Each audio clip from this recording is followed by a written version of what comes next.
Tayo po'y dumako sa ating pag-aaral ng salita ng Panginoon. But before that, I forgot to mention earlier, atin hong ipag-pray ang ating kapatid na si Brother Danny Velasco.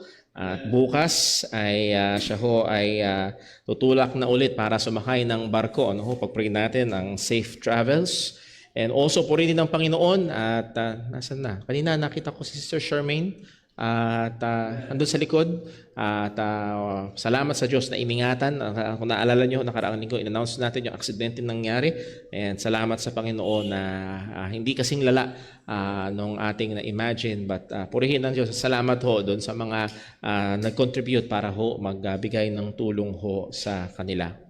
So tayo'y dumako sa ating pag-aaral ng salita ng Diyos. Well, usually, ang atin hong ginagawa sa ating usual na pag-aaral ng salita ng Panginoon ay we will go verse by verse, even word for word, sa mga talata ho na ating binasa. But rather than doing that this morning, ay opted na ating bigyang pansin, particular mula sa passage na ating binasa, ang isang talata lamang. At ito ay walang iba kung hindi ang verse 59 ng Psalm 119. Verse 59 ng Psalm 119 na kung saan ang sabi, I thought on my ways and turned my feet unto thy testimonies. Well, noon hong nakaraang mga, I believe about 6 years ago, ako ho ay may kaibigang pastor at dyan ho ang kanilang church, I believe sa may parada. At kung di nagkakamaling tanda sa kwento ay araw ng Thursday, kundi Wednesday, Thursday, nilagnat yung kanilang anak. At nilagnat yung kanilang anak, syempre binigyan nila ng paracetamol, yung mga karampatan na pwedeng gawin. Pagdating ng Friday, walang lagnat ang bata. Saturday, walang lagnat ang bata. Malusog, maaktibo, kumakain, umiinom, parang walang problema. Pero pagdating ng Sunday, anniversary pa mismo ng church nila, Sunday morning ay mahina na yung bata. At pagdating ng Sunday afternoon, titakbo na sa ospital yung bata. At pagdating ng Sunday ng gabi ay wala na yung bata. Yun pala ay isang uri ng dengue. So ang punto ho ay simpleng lagnat ay medyo nakakatakot na ngayon. Kaya may mga pagkakataon na kinakailangan agad na ipak-examine o magandang ipa-examine agad yung dugo kung nahadon ang pagbaba ng platelet. Kaya ako sinabi yan na hindi para takutin tayo tungkol sa dengue, kundi para makita natin na may halaga at importante ang pag-eeksamina ng dugo or ng ating pisikal na katawan. Minsan sinasabi hindi kabag lang, minsan sinasabi hindi pagod lang, pero yung pala ay meron na talagang problema ang kalusugan. Napakahalaga ng examination ng ating mga pisikal na katawan. Pero ngayong umaga hong ito ay nais ko hong tawagin tayo sa isa pang mahalaga, kung hindi man mas mahalaga na gawain ng pag-eeksamina. At walang iba ho ito kung hindi ang pag-eeksamina ng ating mga sarili. Particularly ng ating mga landas, kung paano tayo namumuhay, kung paano tayo kumikilos, gumagawa sa araw-araw. And as the psalmist said, I thought on my ways. Binigyan ko ng pansin, tinignan ko, binagmasdan ko ang aking mga landas, and turned my feet unto thy testimonies. And I would like to bring to us this message this morning. The practice of self-examination ought to be a part of every believer's life. Ang gawain ng pag-eeksamina ng sarili ay dapat maging gawain o bahagi ng buhay ng bawat mananampalataya. Bago tayo magpatuloy, tayo muna ay manalangin. Let us pray. Panginoon naming Diyos, aming Ama sa langit, Diyos na makapangyarihan, Diyos na banal, salamat o Diyos sa patuloy mong paggabay, salamat sa iyong pagtuturo, salamat Panginoon sa iyong pag-iingat. At Lord, dalangin ko po, ngayon sa daling ito ng aming pag-aaral ng iyong salita, gabayan mo po ako bilang tagapagturo, gabayan mo po ang bawat isa bilang makikinig o Diyos. At nawa bawat isa sa aming Panginoon ay matuto at mapaalalahanan, kundi man o Diyos ay masaway sa anumang mga kasalanan. At lalo ang aming mga buhay ay maikomporme namin sang-ayon sa iyong mga kautusan at kalooban. Ama, ikaw po ang maitaas sa aming kalagitnaan. Ingatan mo kami, ingatan mo po ang iyong iglesia. Dalangin namin ito sa ngalan ng aming Panginoong Hesukristo. Amen. Well, if you remember last Sunday, pinag-aralan natin ang about the Lord's Supper from 1 Corinthians chapter 11. Nakita natin na hindi basta-basta kahit sino ay pwedeng makibahagi sa Lord's Supper at kinakailangan ay merong tamang pagsasagawa nito. Kaya nga ho ang sabi ni Apostol Pablo, let a man so examine himself and then partake sa Lord's Supper. So napakaganda at kailangan ng bawat Kristiyano ng pag-eeksamina ng sarili. Pero bago ho ang lahat, nais ko ho munang magbigay ng ilang babala. Basahin muna natin sa Matthew chapter 7. Matthew chapter 7 verse number 3. Matthew chapter 7 verse 3. Ang sabi ng salita ng Diyos ay ito. And why beholdest thou the mote that is in thy brother's eye, but considerest not the beam that is in thine own eye? So may tanong dyan, bakit? Bakit inuuna mong pansinin yung dumi sa mata ng iyong kapatid at hindi mo binibigyang pansin yung malaking bagay sa iyong sariling mata? Paano mo gagawin? Verse 4, or how will thou say to thy brother, let me pull out the mote out of thine eye, and behold, a beam is in thine own eye. Paano tayo magmi-minister sa iba kung sakali man talagang mayroong puwing, meron talagang dumi, meron talagang mali, pero tayo mismo ay hindi natin inaalis yung malaking kahoy sa ating mga sariling mata? Yun ang ating gawain at napakahusay nating ipinpoint yung problema ng iba at subukang ayusin yung buhay ng iba. Ang sabi ni Kristo, yes, masakit, pero ito'y totoo. Thou hypocrite. Kung tayo ay busy sa paghanap at pagpinpoint ng kakulangan ng iba, pero hindi tayo masipag sa pagbibigay pansin sa mga dumi at mga bagay na kailangang ilinis sa ating sarili, well, we are being hypocrites. Ang sabi, thou hypocrite, first cast out the beam out of thine own eye, and then thou shalt see clearly to cast out the mote out of thine brother's eye. So makita natin na sa ating pag-aaral that the exercise or the practice of self-examination, at ang punto ng self-examination is para makita may problema ba. It will enable us na makapag-minister sa iba ng mas mainam. Before we go through this, nais ko lang ho magbigay ng paalala, ito ho ay mahirap na gawain.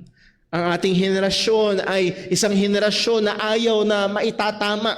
Ang ating henerasyon ay isang henerasyon na laging tama sa kanyang sariling pananaw. So kailangan ho nating maging maingat. At pangalawa, ang ating mga puso ay madaya. Jeremiah 17 verse 9, the heart is deceitful. At madalas tayo ang mga pinakamahusay na tagapagtanggol ng ating mga sarili.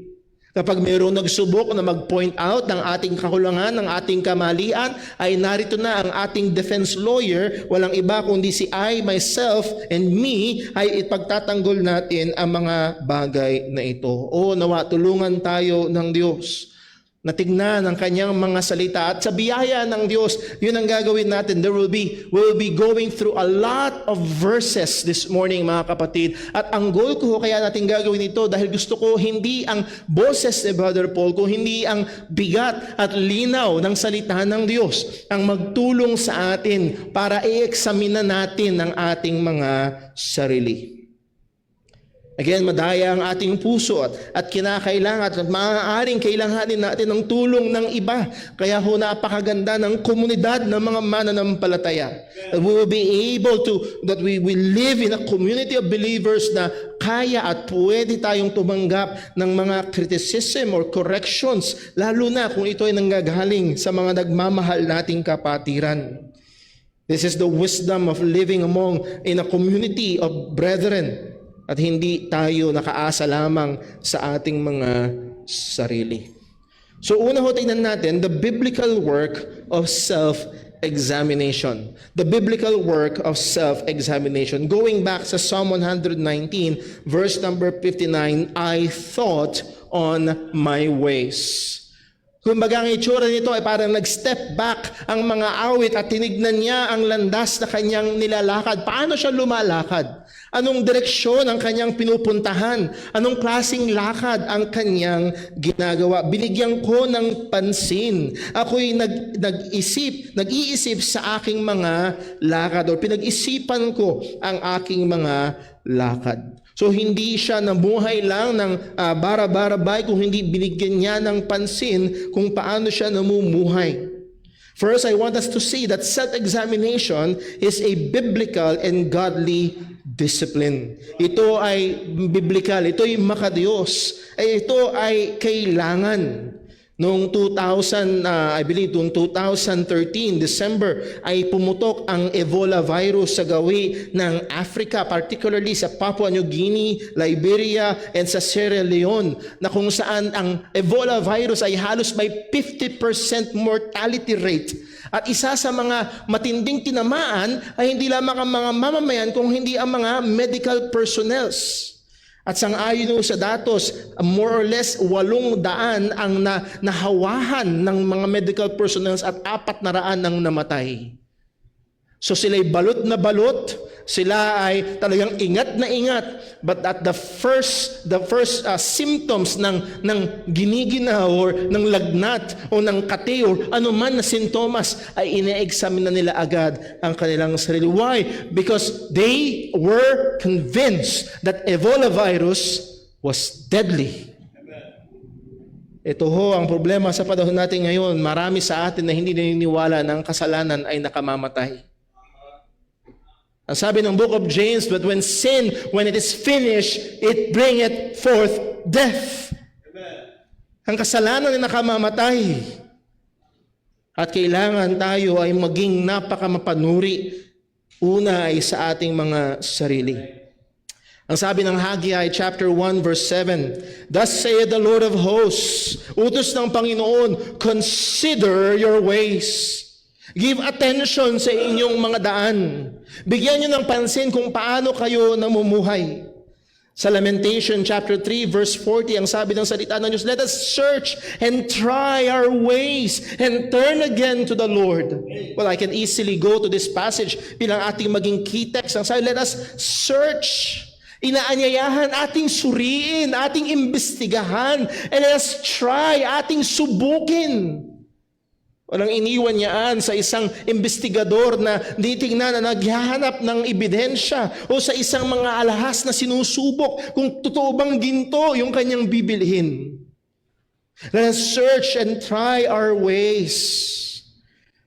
Sa bagong tipan, nagbigay ng instruction si Apostol Pablo kung paano, lalo as we have said, sa Lord's Supper. Sa 1 Corinthians chapter 11 verse 27, wherefore whosoever shall eat this bread and drink this cup of the Lord unworthily shall be guilty of the body and blood of the Lord. Verse 28, but let a man what? Examine himself.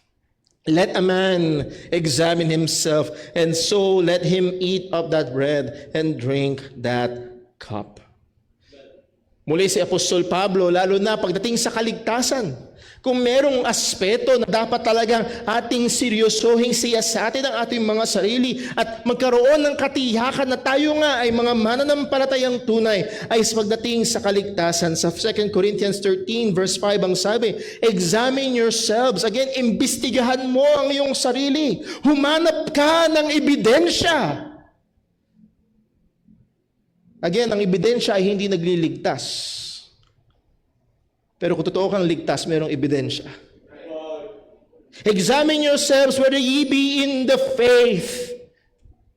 At hindi lang ma-examine, prove your own selves. Subukin mo ang iyong sarili. I-testing mo ang iyong sarili. Kung ikaw nga ay nasa pananampalataya.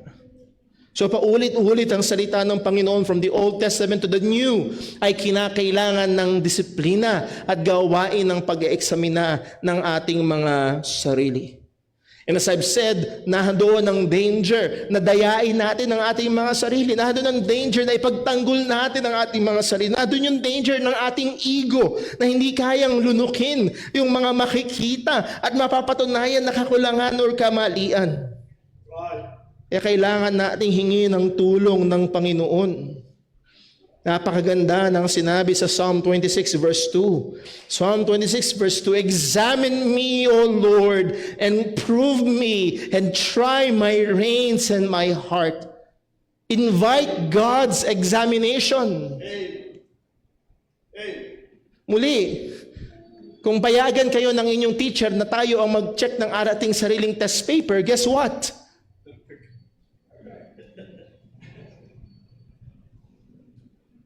So invite God, Lord, examine me. Gamitin mo ang iyong salita. Gamitin mo ang mga pangangaral. Gamitin mo ang mga pagbabasa ko. Ay examine me. Siyasatin mo ako, Panginoon. Expose mo yung mga kamalian. Expose mo yung mga kasalanan. Not just the works of my hands, ang sabi dito, tried my reins. At yung reins dyan ay yung kanyang kaisipan. My heart, yung aking damdamin, yung aking puso, yung aking motibo. Lord, hindi din ang daling dayain ng panlabas. Mukhang totoo, mukhang okay, mukhang masipag, mukhang banal.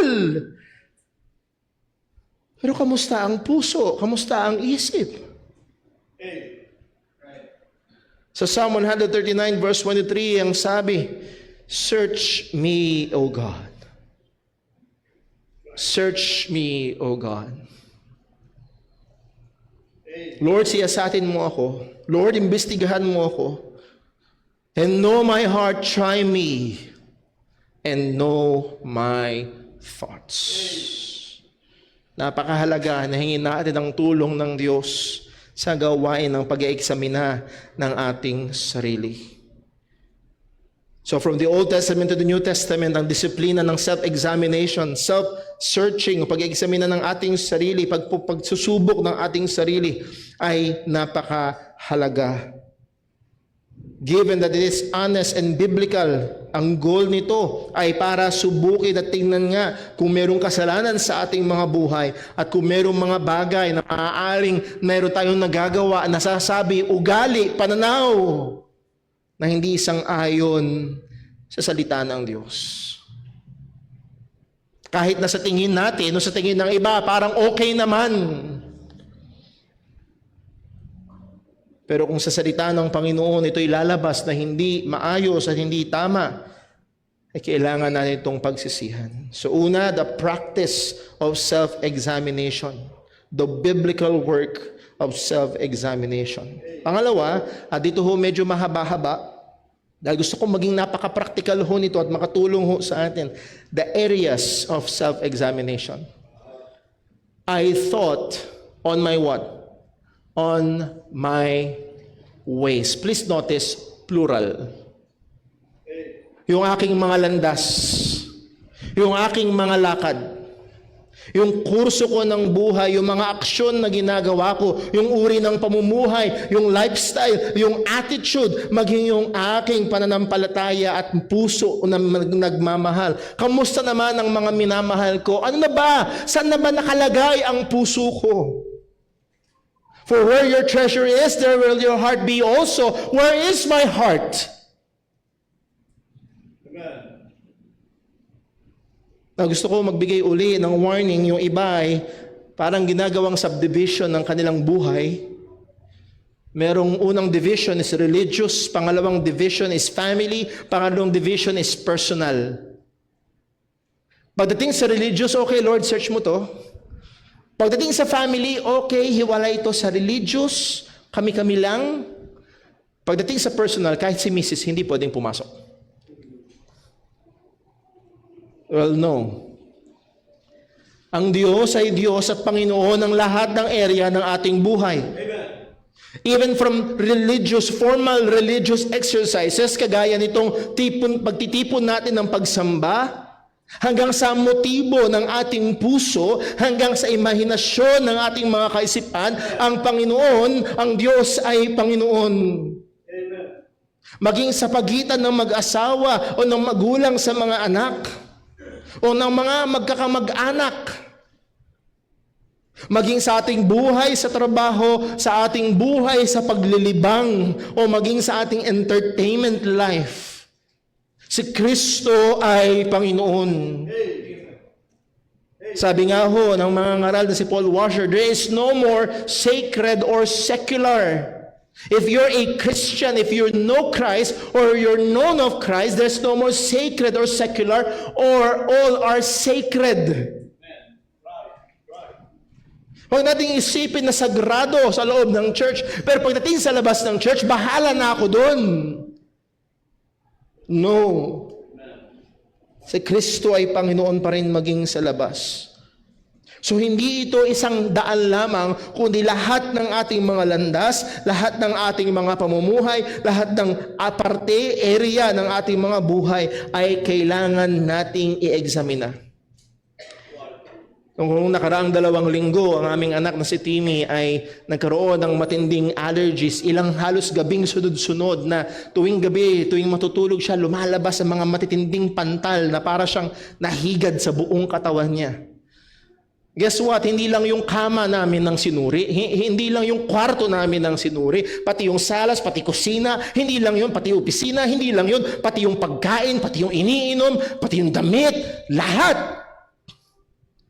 Sinuri. Binigyang pansin.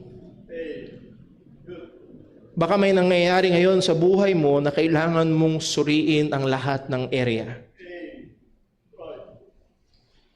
I thought on my ways. Number 1, our ways toward God. Ang ating daan patungkol sa Diyos, ang ating pakikitungo sa Diyos, ang ating relasyon sa Diyos, sa Ama, sa Anak, at sa Banal na Espiritu, ang ating pagmamahal sa Diyos, hindi nagbabago ang utos ng Panginoon. Thou shalt love the Lord thy God with all thine heart, with all thy soul, and with all thy mind. Kamusta ang pagmamahal natin sa Panginoon? We can be very busy sa church and activities. We can be very straight pagdating sa doctrine, like the Ephesus church sa Revelation chapter 2. Pero sabi sa kanila ni Kristo, I have somewhat against you, thou hast left thy first love. Hindi sila naging immoral, hindi sila naging mga barumbado, hindi sila naging mga pusakal na kriminal. They are very religious. Pero may problema sa puso. Kamusta ang ating pagmamahal sa Diyos? Not just our love for Him, but hindi maiiwasan na kasama nito our worship. Kamusta ang ating pagsamba? Pinag-aralan natin dito sa church for a long time the regulative principle of worship, that our worship to God must be regulated by His Word. Pero kita natin na kahit lahat ng ating ginagawa panlabas ay regulated ng salita ng Diyos. Ang sabi pa rin ni Kristo, these people draw it nigh to me with their lips, but their heart is far from me. Amen. So pwede palang mangyayari na buong araw kang nasa church, but you did not really worship. Right. Hindi na tayo sumamba. John 4 verse 24, God is a spirit, and they that worship Him must worship Him in spirit and in truth. Hindi lamang ang ating pagsamba, kundi maging ang ating pagsunod sa Kanya. Sabi sa James chapter 1 verse 22, but be ye doers of the word and not hearers only. Mga kapatid, salamat sa biyaya ng Panginoon. Hindi perpekto, pero ang ating church ay nagsusumikap sa maingat at seryosong pag-aaral at pangangaral ng salita ng Diyos. Ang tagal natin na pag-aaral ng Ten Commandments. Nangangalahati pa lang tayo. Amen. But are we doers?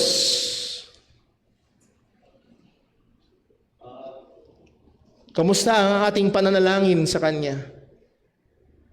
Kamusta ang ating pagkakilala sa Kanya? Colossians chapter 1 verse 10, ang sabi ng salita ng Panginoon, but that ye might walk worthy of the Lord unto all pleasing, being fruitful in every good work, and take note, and increasing in the knowledge of God. Amen. Purihin ng Diyos sa biyaya ng Panginoon. Nakikita ko ang ating mga kapatiran at merong mga fruitful in good works. May mga nangangailangan, ready tumulong. Praise God. At patuloy tayong umunlad sa bagay na yun. But let me ask a question. Are you increasing in your knowledge of God? Mas lalo mo ba siyang nakikilala? Again, hindi lang to ibig sabihin na meron kang patong-patong na theology book sa bahay. Meron kang four volumes ng theology ni Herman Bavinck at inagawa mong devotion araw-araw. Pero yung practical application ng kapagkakilala sa Panginoon, ng ating pananampalataya sa Kanya, ng ating debosyon sa Kanya. Ang sabi ng Luke chapter 14 verse 26, if any man come to me and hate not his father and mother and wife and children and brethren and sisters, yea, his own life also, he cannot be my disciple.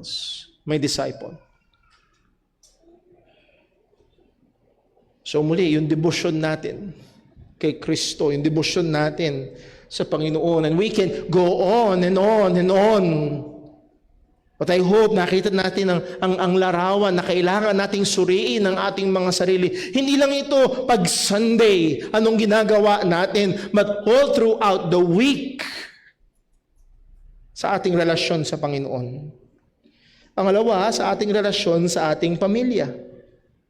Sa ating relasyon sa asawang binigay sa atin ng Panginoon, sa ating relasyon sa mga anak na binigay natin sa Diyos, sa ating relasyon sa mga magulang na binigay sa atin ng Panginoon. Kamusta ang ating attitude? Kamusta ang ating mga salita? Kamusta ang ating pakikitungo? Kamusta ang ating pagmamahal? Kamusta ang ating concern sa kanilang physical na kalagayan? Oh, please take note. Kamusta ang ating concern sa kanilang spiritual na kalagayan?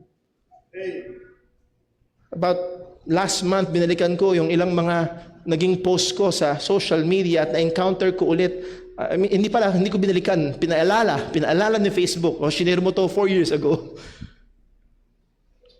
At naging magandang paalala sa akin. And purihin ng Diyos kung merong mga magulang na iginagapang ang pag-aaral ng kanilang mga anak. Pero umiiyak ba tayo para sa spiritual nilang kalagayan?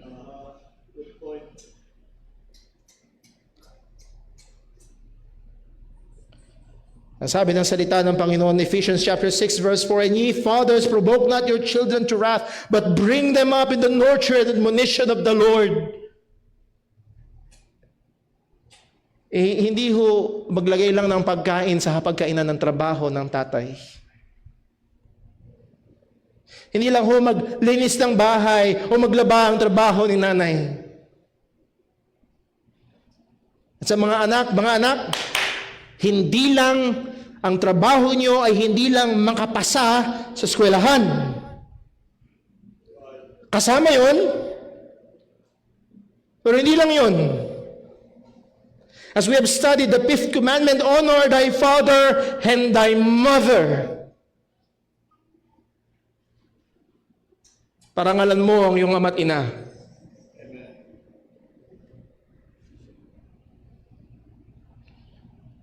Sa mga mister at misis, napakaganda ng pagbubuod ni Apostol Pablo sa Ephesians chapter 5 verse 33. Nevertheless, let every one of you in particular love his own wife, even as himself. Yes, maaaring ang Mother's Day, dinate mo, pero yung araw-araw na pagmamahal, hindi lamang yun. Pero nagtuloy si Apostol Pablo, and the wife, make sure that she reverence her husband. Doon yung kanyang pagpapasakop, paggalang sa kanyang asawang lalaki. Amen. Ipakita niyo ho next Sunday sa Father's Day. Hindi, biro lang. Every day. Examine, kamusta ang pakikitungo ko sa aking mister? Kamusta ang pakikitungo ko sa aking misis? Kamusta yung aking responsibilidad sa aking mga anak? Hindi lamang physically, but also spiritually, kamusta? I examine my ways. Examine. Hindi lamang sa ating Panginoon, sa ating pamilya, maging sa ating mga kapatiran sa loob ng iglesia.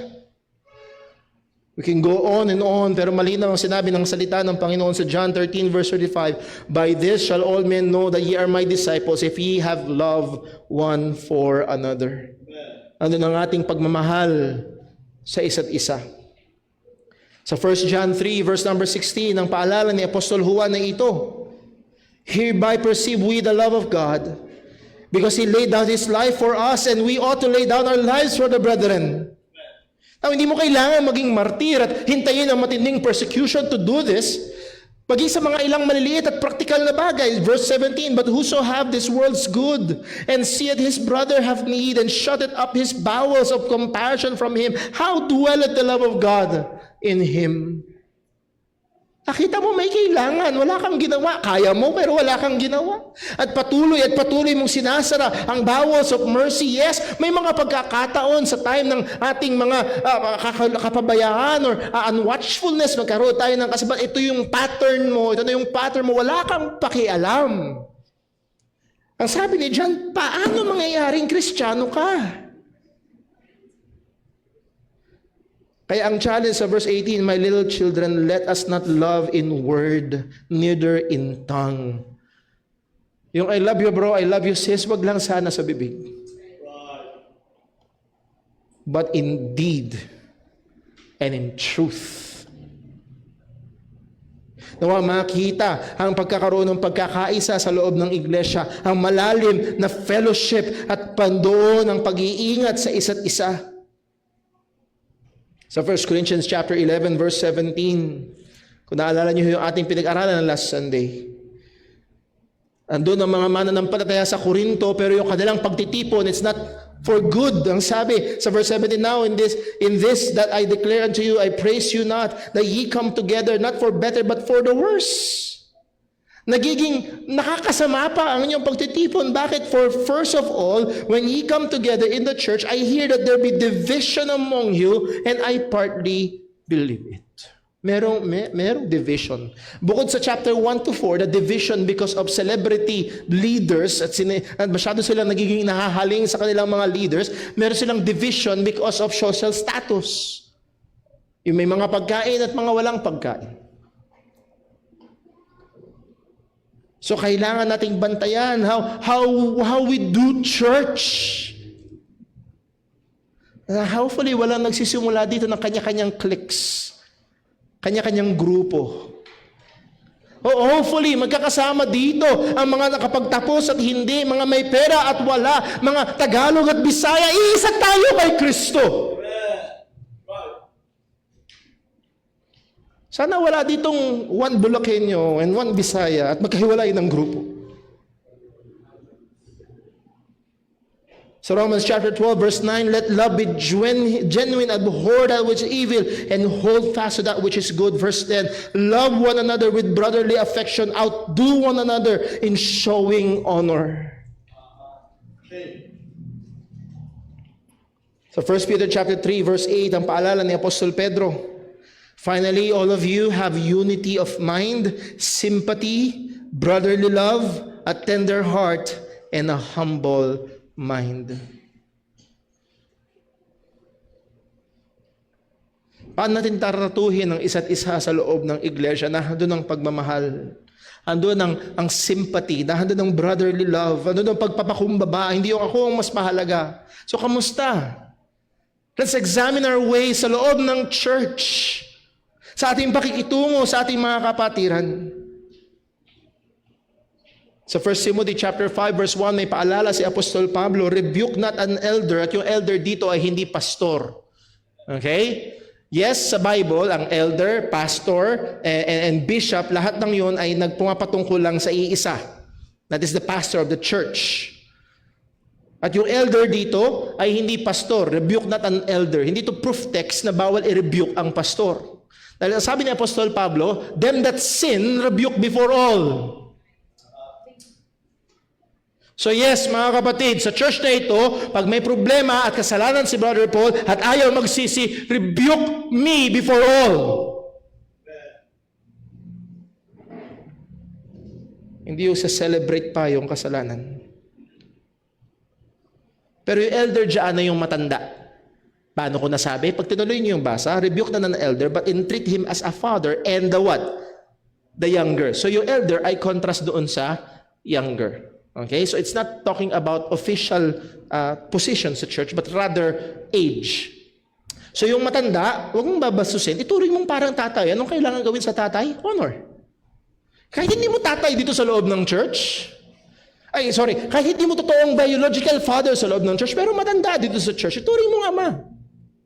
Hindi lang yun, yung younger, ituring mo bilang kapatid.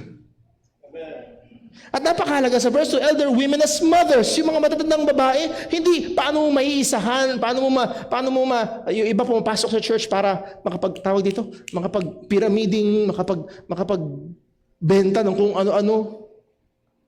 At then treat them as mothers and younger sisters. Ang ganda ng paalala ni Apostol Pablo, with all purity.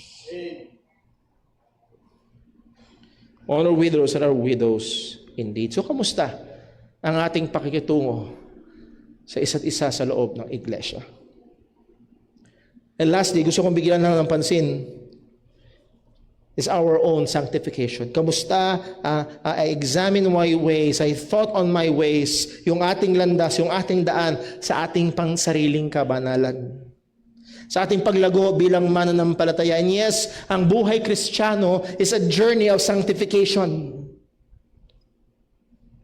Hindi ito smooth sailing na puro patungo sa taas, o hindi it's a valley, mountains at rugged na mga lakbayin. Sabi sa 1 Timothy chapter 4 verse 7, but refuse profane and old wise fables, and exercise thyself rather unto godliness. Si Sister Jonah ho ay may advance Father's Day gift sa akin. Kung napansin niyo ho, may sofa doon sa Sunday school ng mga bata. Yung sofa dito sa office ko nalabas. Ang kapalit is a brand new treadmill. At ang bilin sa akin ni Sister Jonah, gamitin mo yan, ha? Exercise. Pero purihin ng Diyos kung tayo na-exercise physically. Pero sabi ni Apostol Pablo dito, rather exercise thyself unto godliness. Napakaganda nung tanong ni Arket Hughes sa kanyang libro, Disciplines of a Godly Man. Highly recommended sa lahat ng lalaki, kahit single ka pa. Isa yun sa mga nag-urge sa akin na, kailangan ko na mag-asawa. Pero ang sabi niya, nasaan, kung mag-exercise ka physically, meron kang pawis. Ang tanong niya, nasaan yung pawis mo spiritually? Exercise in godliness. Hindi madali ang physical exercise, mahirap, minsan masakit sa katawan. And yes, lalo na yung spiritual exercise, hindi madali ang manalangin, hindi madali ang magbasa ng Biblia, pero nasaan ang pawis?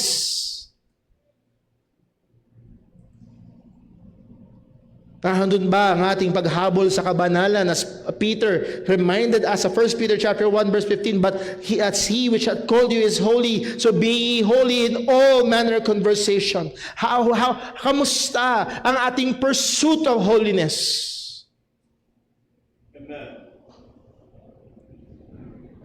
Titus chapter 3 verse 8, this is a faithful saying, and these things I will that thou affirm constantly, that they which have believed in God, what? Might be careful to maintain good works. These things are good and profitable unto men. So that the thing is this, mga kapatid, we are very big sa katotohanan that salvation is not by doing good. Malinaw ho ba yun? Amen? We are not saved by doing good. Pero tayong mga naligtas, ang malinaw sinabi ng salita Diyos, be careful in maintaining good works. Amen. So, kamusta ang paggawa natin ng mabuti? Gaya ng tanong ng isang author na nabasa ko, kailan ka huling gumawa ng mabuti? Or you're just going through your daily life, your daily schedule, and going through that, and walang masama, ginagawa mo yung mga duties mo as a husband, as a wife, that's good, but when was the last time we did good?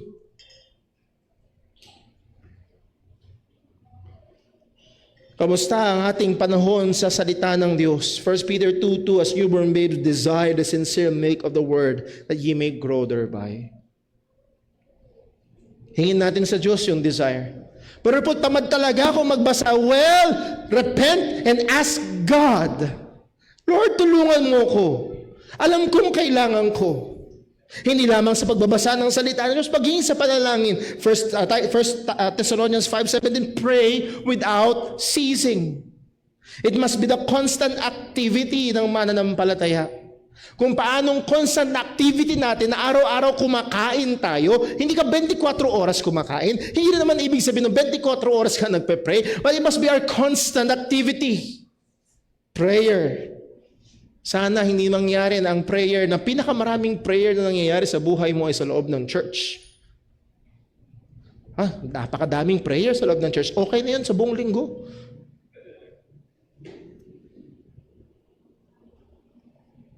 Kamusta? Hindi lamang ang ating mga ginagawa personally, pero maging ang laman ng ating puso at isipan.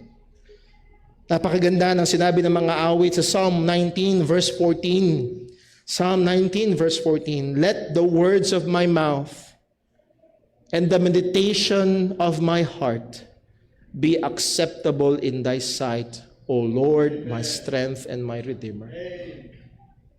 Madalas yung works of our hands is mukhang acceptable. Mukhang very good. Pero yung mga lumalabas sa aking bibig, yung meditation na aking puso't isipan, anong laman? Let it be acceptable in thy sight. So let us consider our ways. Let's consider, bigyan natin ng pansin at examine natin yung ating overall testimony para sa Panginoon, lalo na para sa mga hindi mananampalataya. Ang paalala sa atin ni Kristo sa Matthew 5 verse 16, let your light so shine before men, that they may see your good works and what? And glorify your Father which is in heaven. Do they see? Pag tinitingnan tayo ng mga hindi mananampalataya, anong nakikita nila? Same lang, pareho lang. At isang napakahalaga ay sa ating personal sexual purity. Hindi lamang sa mga kalalakihan, maging sa mga kababaihan. Hindi lamang sa mga matatanda, kundi maging sa mga bata. And warning, parents, ang mga bata ay napakaagang na-expose sa immoralidad. Hindi kumukunti kung hindi dumadami ang single teenage parents. As early as 14, 15 mga nanay na dumadami. Bantayan natin. Ang sabi sa 1 Thessalonians 4 verse 3, for this is the will of God. This is the will of God. Your sanctification, that you abstain from sexual immorality. That each one of you know how to control his own body in holiness and honor, not in the passion of lust like the Gentiles who do not know God. Hindi na pwedeng tumulad sa mga hentil na hindi kilala ang Diyos, na anong katinang laman ay susundin.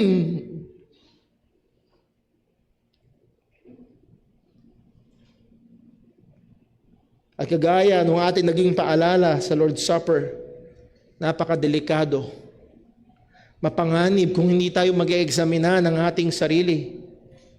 Dahil pwedeng dumating ang disiplina, pwedeng dumating ang palo ng Panginoon.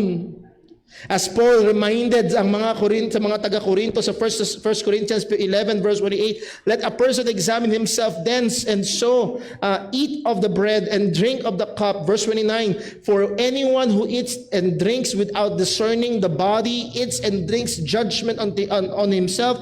Verse 30, that is why many of you are weak and ill, and some have died. Dahil hindi nila ine-examine ang kanilang sarili, when they partake the Lord's Supper, nahandoon ang palo ng Panginoon. So, kailangan na natin i-examina.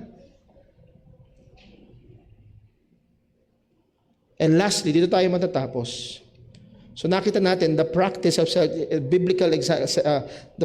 self-examination is biblical. Pangatlo, the sphere or the areas of self-examination are ways.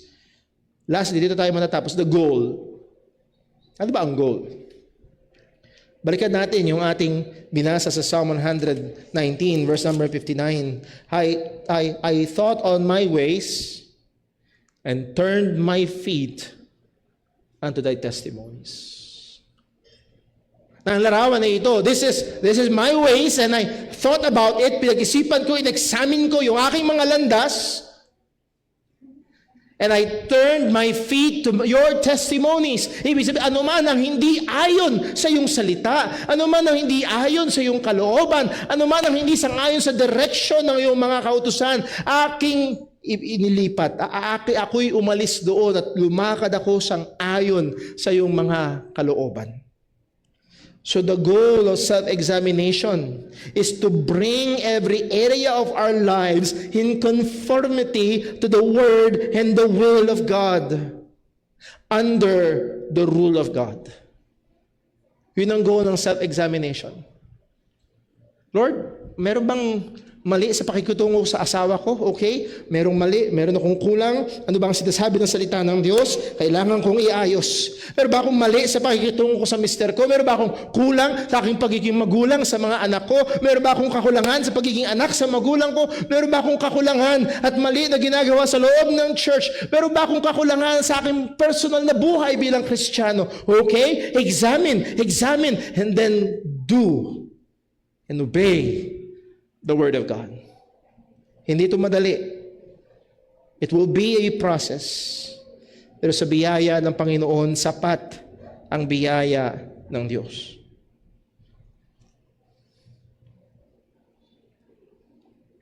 Sa Ezekiel chapter 18 verse 28. Ang sabi sa Ezekiel, because he considereth and turneth away from all his transgressions that he had committed, he shall surely live, he shall not die. Maaari palang mangyari. Yes, Kristiyano ka. Listen. Yes, Kristiyano ka. Kagaya mo nga sa Corinth, Kristiyano sila. Pero nagpatuloy sila doon. Pwede dumating ang parusa ng Diyos. Ang palo ng Panginoon. Pero pwede mangyari na sa biyaya ng Panginoon, you examine your ways in the light of the Scripture. At sa biyaya ng Panginoon, binago mo, pinagsisihan mo. Hindi madali, pero nahandoon ang iyong pagsusumikap. Maaaring dumating ang biyaya ng Diyos, ang proteksyon ng Panginoon. Hindi lamang ito for personal benefit. Hindi lamang ito para mas pagpalain tayo ng Panginoon. Kung sabi sa 1 Corinthians chapter 6 verse 19, paalala, what know ye not that your body is a temple of the Holy Ghost which is in you, which ye have of God, and ye are not your own? Hindi mo ba nakalimutan mo na ba? Hindi mo ba alam? Hindi ka na sa iyong sarili. Hindi na tayo sa ating sarili. Bakit? Verse 20, for ye are bought with a price. Pwede bang bumili? Merong motor dyan, for sale. Binili mo. Pwede bang kunin nung dating may-ari tas gamitin niya? Sa'yo na yun. Ikaw ang gagamit. At tayo ay binili ng Diyos ng may halaga. Anong halaga? Ang buhay mismo ng ating Panginoong Jesucristo. Therefore, ano na ang purpose? Glorify God in your body, in your spirit, which are God's. Ang pangunahing goal ay maluwalhati ang Diyos. Examine our ways. Isa sa mga pinakakilalang American theologian ay si Jonathan Edwards. At nung 19 years old si Jonathan Edwards, nung 1723, meron siyang sinulat nung Saturday night, May 4, 1723. Ito ay sangayon mismo sa diary ni Jonathan Edwards. Ang panalangin niya ay ito, oh, that God would help me to discover all the flaws and defects of my temper and conversation and help me in the difficult work of amending them. Kung sa biyaya ng Diyos, sa isi ng ating pag-aaral ngayong umaga, ginamit ng Diyos ang kanyang salita para mapaalalahanan tayo. Yes, Brother Paul. Pinakita ng Diyos na meron akong kulang. Hingin natin ang tulong ng Diyos.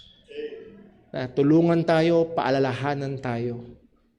Ang biyaya ng Diyos para sustentuhan tayo, na iayos, to turn our feet according to His testimonies. Nawa, i-examine na natin ang ating mga sarili, lalo na sa ating pagdako sa Lord's Supper. Let's pray. Panginoon naming Diyos, aming Ama sa langit, salamat po Salamat sa iyong salita, salamat sa iyong paalala, salamat o Diyos. At tunay nga ikaw ang Panginoon ng aming buhay, hindi lamang isang bahagi, kundi bawat bahagi. Lahat ng area ay kailangan naming ipailalim sa iyong pagkapanginoon. Patawad po o Diyos sa aming mga pagkukulang. Patawad po sa mga bagay na aming napapabayaan. Patawad po o Diyos, hindi lamang sa gawa ng aming mga kamay, kundi maging sa salita ng aming mga bibig o kaisipan ng aming mga isip at kamotibo ng aming mga puso na hindi ayon sa iyong salita. At tulungan mo nawa kami, Panginoon, sa mahirap, masalimuot na gawain ng pag-eeksamina ng aming sarili. Lord, tulungan mo kami madaya ang aming puso. Kaya Lord, saliksikin mo kami, gamitin mo ang liwanag ng iyong salita. At kagaya ng sinabi ng mga awit, that we may turn our feet to thy testimonies. O kami matapos na ma-pinpoint lang ang problema. Kundi o Diyos, sa biyaya mo ay iibaling namin ang aming mga paa mula sa kamalian patungo sa pagsunod sa iyong kalooban. And Lord, as we prepare to observe the Lord's Supper, tulungan mo nawa kami na examine namin ang aming mga sarili. At yun din, ihanda namin ang aming mga puso't isipan upang alalahanin ng aming Panginoong Hesukristo na tumubos sa amin. Salamat po sa iyong mga paalala. Salamat po sa iyong salita. At salamat po sa pribilehiyong maidaos ang banal na hapunan. Dalangin namin sa ngalan ng aming Panginoong Hesukristo. Amen.